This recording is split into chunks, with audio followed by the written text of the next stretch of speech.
Masih bersama saya Ufolia, pemirsa kembali kami sampaikan 3 berita utama Kaltim hari ini.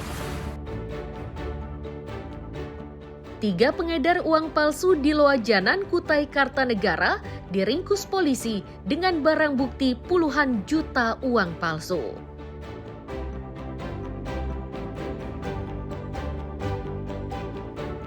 Badan Aspirasi Masyarakat atau BAM DPR RI kecewa saat digelar diskusi agraria yang melibatkan Otorita IKN dan Pemkot Balikpapan.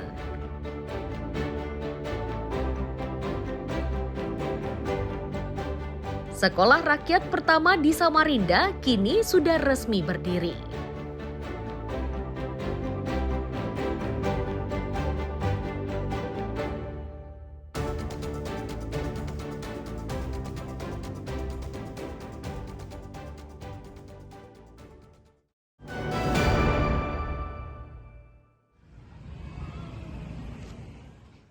Sekolah rakyat yang resmi berdiri di Jalan Jakarta, Loa Bakung, Samarinda, Selasa siang disambangi oleh Menteri Pendidikan Dasar dan Menengah atau Mendikdasmen.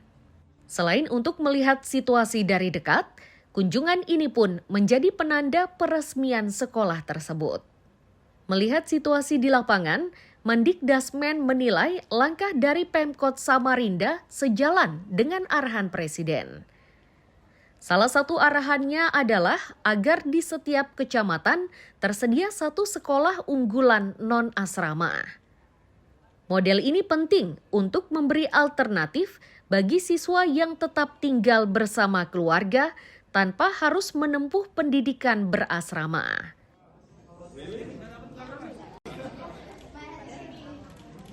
Yang diusahakan sendiri oleh Pak Wali Kota. Walaupun mungkin kalau misalnya masih perlu juga masih bisa kita kirim lagi ISP sesuai dengan arahan Pak Presiden, satu sekolah minimal satu ISP. Yang itu memang sangat diperlukan untuk meningkatkan kualitas pembelajaran dan meningkatkan motivasi belajar para murid di semua jenjang pendidikan.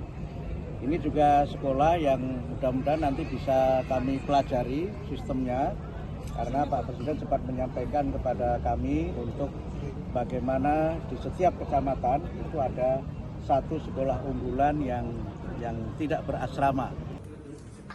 Kehadiran sekolah rakyat diharapkan mampu meningkatkan motivasi belajar peserta didik, sekaligus mempercepat pemerataan akses pendidikan unggul di Samarinda.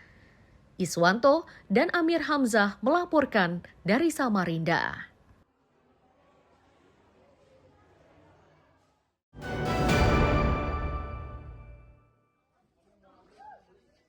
Masa pengenalan lingkungan sekolah atau MPLS di Sekolah Rakyat Terintegrasi 58 Samarinda mulai digelar pada Selasa 30 September 2025.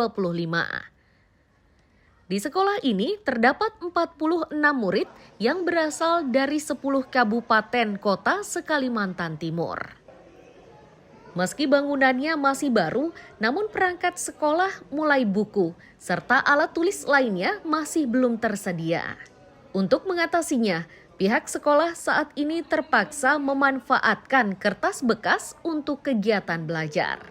Kondisi lain yang dihadapi adalah persoalan air. Akibat tersendatnya pasokan air, menyebabkan peserta didik berikut gurunya memanfaatkan sekolah lain untuk sekedar mandi.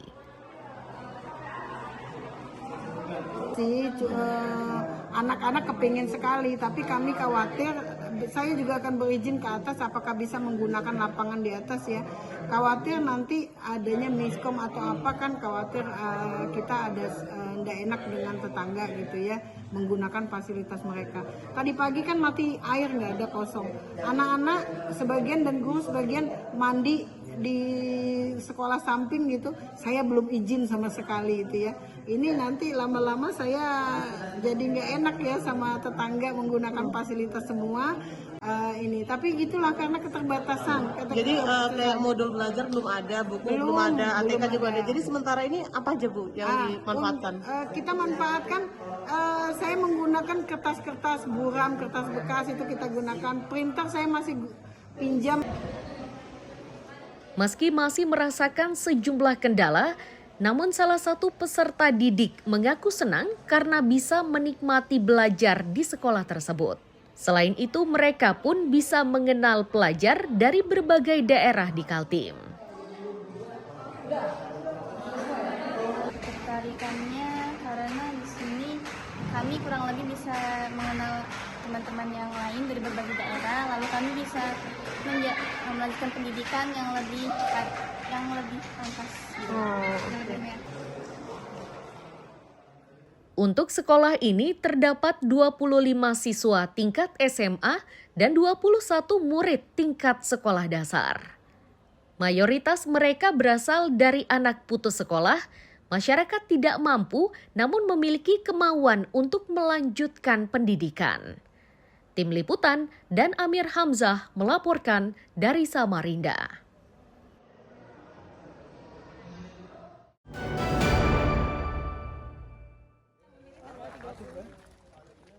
Bersama rombongan, Wali Kota Tarakan mendatangi lokasi sekolah rakyat rintisan tipe 1C yang mulai melakukan masa pengenalan lingkungan sekolah atau MPLS. Tujuannya yakni untuk melihat dari dekat kesiapan dan kondisi sekolah tersebut. Wali Kota menyebut sekolah rakyat ini merupakan kerjasama antara pemerintah pusat dan pemerintah kota. Hanya saja, untuk saat ini Pemkot turut memberikan bantuan berupa persiapan hingga pelaksanaan kegiatan sekolah. Setelahnya, penanganan sekolah akan dilakukan pemerintah pusat. Sekolah rakyat ini nanti biayanya semua di tahapan awal aja kita masih ada support APBD dan lain-lain. Tapi nanti kalau udah pindah full mereka ke namanya juga sekolah rintisan ya, kita sama-sama maklumin, tapi saya kira ini kan untuk kepentingan anak-anak kita semua juga ya. Tentu memang di tahap awalnya ada kontribusi APBD juga yang kita support ke misalnya sekolah rakyat. Demikian juga kalau di MBG ada beberapa kemarin ada dapur, terutama dapur yang didirikan oleh misalnya pemerintah, TNI begitu kan, itu ada yang kita support juga misalnya untuk ininya beberapa yang sarana pendukung. Tapi lebih banyak bersupporting. Ya.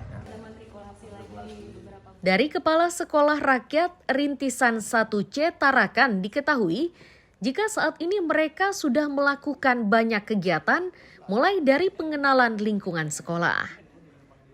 Untuk menjenguk siswa, pihak sekolah pun menerapkan aturan khusus.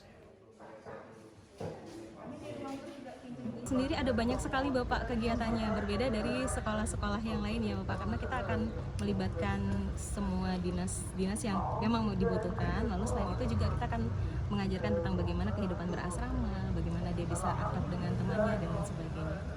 Bu, ini kan tinggal di asrama, berarti nanti tidak bisa pulang ke rumah asal sembarangan gitu atau gimana? Oh, iya, kita ada regulasinya, ada aturannya Bapak. Mungkin untuk tahap pertama dulu bisa dikunjungi seperti itu, orang tuanya datang dulu ke sini, misalnya pas waktu tidak ada kegiatan pembelajaran, misalnya ketika sore hari itu bisa datang, tapi hanya bisa bertemunya di ruang terbuka seperti itu. Lalu untuk pulang nanti Bapak, kita nggak bisa istilahnya memulangkan anak datang seenaknya kayak gitu, belum bisa. Untuk saat ini jumlah siswa yang mengikuti MPLS atau masa pengenalan lingkungan sekolah sebanyak 59 anak, terdiri dari 39 murid SD dan 20 siswa SMP. Sementara kapasitas sekolah mampu menampung 100 anak. Mustafa dan Amir Hamzah melaporkan dari Tarakan, Kalimantan Utara.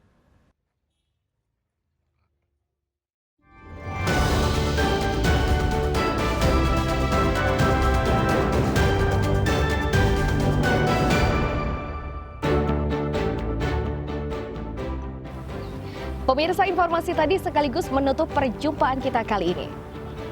Akhirnya Selvolia beserta tim redaksi yang bertugas mengucapkan selamat pagi, selamat beraktivitas, sampai jumpa.